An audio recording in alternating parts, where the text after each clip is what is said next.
Hi, Terry Hunter here. Thanks for joining me. It does make a difference who negotiates for you in your home purchase. You wouldn't pick just any old lawyer if you were in a lawsuit with $100,000 on the line, right? Well, many buyers pick a friend, a family member, or some unknown agent they just met in an open house thinking, it really doesn't matter much anyway. Even worse, some even pick the listing agent, who is bound by contract and law to get the best deal for the seller and not the buyer. Clearly, this is usually not a very smart move. There's way too much at stake to let a novice, or worse, the seller's agent, handle your real estate negotiations. One of my recent Laguna Beach buyers saved $149,000 off the asking price, and a Coto de Casa buyer saved almost $160,000. That's real money they would have spent to get their dream homes if I hadn't shaved it off the price for them. Can you imagine if somebody stole that much money from the buyer? Well, being unable to negotiate these six-figure savings, or for that matter, even worse, being unwilling to negotiate hard for them for fear of losing a commission, is about the same thing as stealing it from them. The end result is certainly the same. By the way, do you think that the seller's agent on either house would have even written up such an offer and offer that much off the listing price? It's not likely. And even if the buyer had insisted that the seller's agent write up such a discount, how much chance is there that the seller's agent would have negotiated hard against his own client to get the discount? That's not likely either. And it's also not likely that the buyer or a novice negotiator would even have dreamed of asking that much off the price. It does make a difference who negotiates for you in your home purchase. And in addition to getting an expert negotiator, my buyers also get a buyer cashback worth thousands, no matter how much money we save them in a negotiation. The buyer cashback comes from me and not the seller, so it doesn't affect the price at all. The highest buyer cashback that I've paid so far is $23,750. Now, dramatic as some of my negotiated buyer purchases and the buyer cashbacks are, that's not the whole story. No, sometimes the goal is just to get the property at a good price rather than losing out to a competing buyer. For example, I typically use an emotional cover letter with a picture of the buyer's family. This adds non-financial reasons that my buyer should be the one if there are multiple offers on a home. In one recent competition for a desirable home in Laguna de Guel, the sale was decided by a short letter with a photo of the happy buyer and their young daughters. The seller chose my buyers, canceling a planned multiple counteroffer to both us and the other buyer. They could have gotten more for the home, but they saw their own family and their own happy memories in the letter and the photo. They effectively decided to have an adoption of the home by my buyers rather than a sale to the highest bidder. Now compare this to a negotiation gone wild, handled by an experienced agent with a nationwide franchise, which I won't identify except to say it has a 21 in its name. Although the agent was experienced, she was still a poor negotiator. It's not very uncommon in the real estate industry today. In this negotiation blooper, the agent decided to represent herself. Now that's a very bad idea to start with, but then she made it worse for herself by losing her client, herself, $150,000. The seller had put the home up for $1,050,000, hoping to get $1 million even. The $50,000 was a negotiating ploy called a front porch, which the seller was willing to give away to satisfy a buyer who wanted to negotiate a lower price, still getting his real objective of $1 million for the home. Well, this agent didn't negotiate a lower price for herself. She offered the full $1,050,000 instead. Now normally, in a case like this, the seller and the seller's agent would just chuckle all the way to the bank in this situation. However, this wasn't the usual simple missed opportunity that is so common with inexperienced negotiators. No, this buyer agent had made it so clear that she would do whatever it took to get the home for herself, that the seller's agent told the seller, raise the price, even though they had a full price, 20% down offer. So the seller's agent, who was a good negotiator, called back the agent to say that they had misjudged the market and that you just weren't going to be able to sell to her after all. And they were going to raise the price $100,000. The seller's agent said he was sorry about this one, but maybe they would be able to work on some future transaction. Sort of a let's have lunch sometime kind of message. It only took about 15 minutes for the buyer agent to call back, incredulous, saying, I wrote you an offer for full price with 20% down and a full loan pre-approval, and you aren't even going to counter me? Well, we didn't think that you'd be interested in paying $100,000 more, and yes, send me a counter. No, don't send a counter. I'll just send you a new page one with a new price, she said. The sale closed at $1,150,000, fully $150,000 more than the seller had expected, and all due to poor negotiation on the part of the buyer agent, who of course was the buyer as well. By the way, don't think that you're safe just because you're not representing yourself.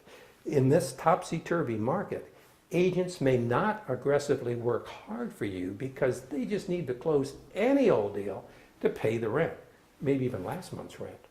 Proper negotiation is about 90% preparation and only 10% actual negotiating.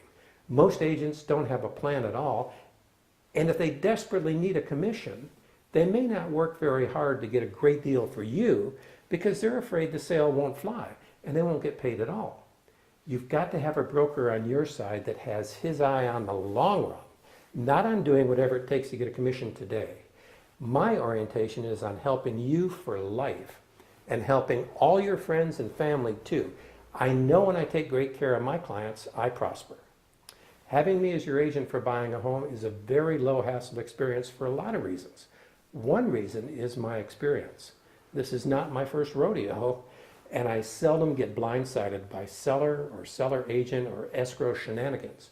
Furthermore, I personally oversee the details of your entire transaction and don't leave it solely in the hands of a transaction coordinator or a friendly escrow officer. When you work with Hunter Broker, you work with me personally on your side. Additionally, I use the most advanced technology available to reduce your hassle factor.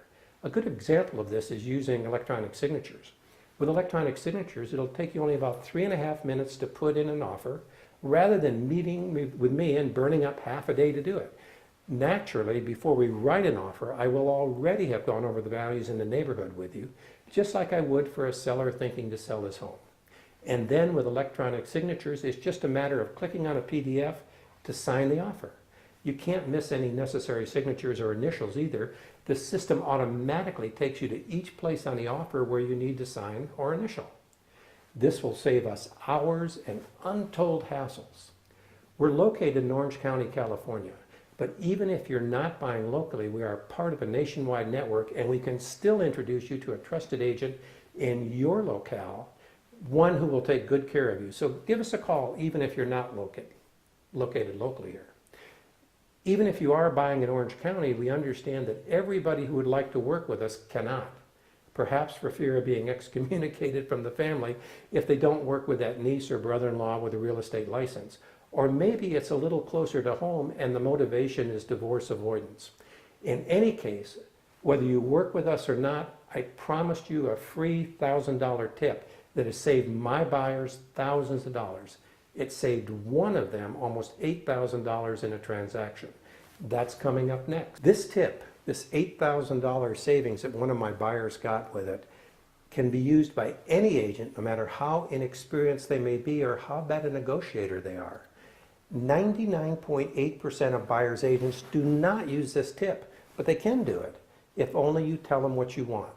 With this tip, your next negotiation can be thousands of dollars better for you no matter who you end up working with. It's free, it's easy, and it works. In Orange County, 99.8% or more of buyers' escrows choose their own home inspector, but, and here's the key, they allow the seller to choose the termite inspector. This can be a very expensive mistake.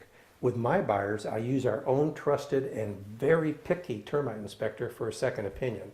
He routinely saves my buyers hundreds of dollars in, quote, overlooked termite protection and on work that is poorly done and won't really protect your major investment in your new home.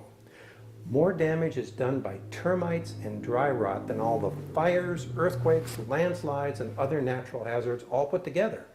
Termites are a devastating scourge, not just an annoying inconvenience.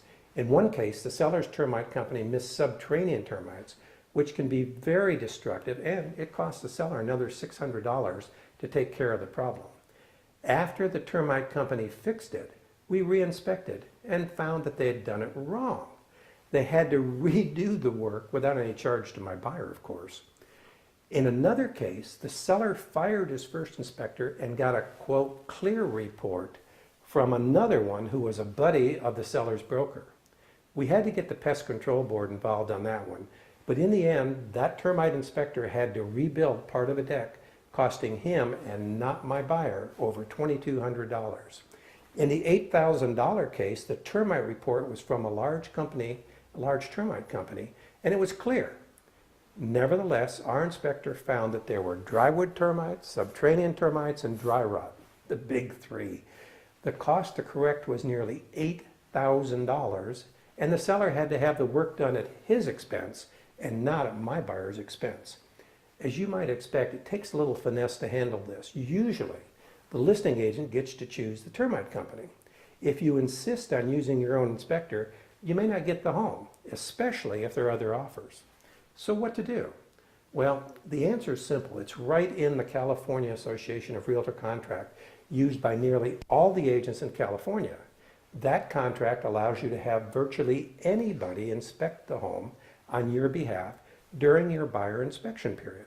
This inspection period is after the contract is signed, so it won't affect your price and it won't keep you from winning the competition with other buyers for the home, because it's after the contract is signed, and anybody includes your trusted termite inspector. And here's where the magic comes into play. You might think that a difference of opinion about whether a home is free of infestation would devolve into a sort of he said, she said, useless battle between the termite contractors. However, this is really not the case. Although the State Pest Control Board allows some discretion to the pest control subcontractors, they actually are on a pretty short leash. And they really, really, really want to keep their licenses, and they don't want to be visited by the State Pest Control Board inspectors. So if there really are problems, the chances are they will be corrected by the seller's termite contractor with no cost to you. The process is simply this. Your termite inspector also prepares a termite report. There's a cost to you, $85, and this report is in addition to the report from the termite company for the seller. Now, this may irritate the listing agent a bit, but at this point the contract is signed and there's not much the agent can do about it except whine. So there you have it. Very cheap peace of mind and maybe hundreds or even thousands of dollars in cost savings by implementing this one very simple procedure. Let me recap. After the contract is signed, have your own trusted termite inspector do a second inspection, and then you will know that your investment in the home is protected against one of the most devastating threats against it, and it'll be done at the seller's expense. I hope this $1,000 free tip that is, will be useful to you. It's just one of the many ways that we look out for our buyers rather than just going after a commission. If you're in my neck of the woods, which is South Orange County, California, and thinking of buying or selling, I would love to watch out for your interests, just like I do for my other clients.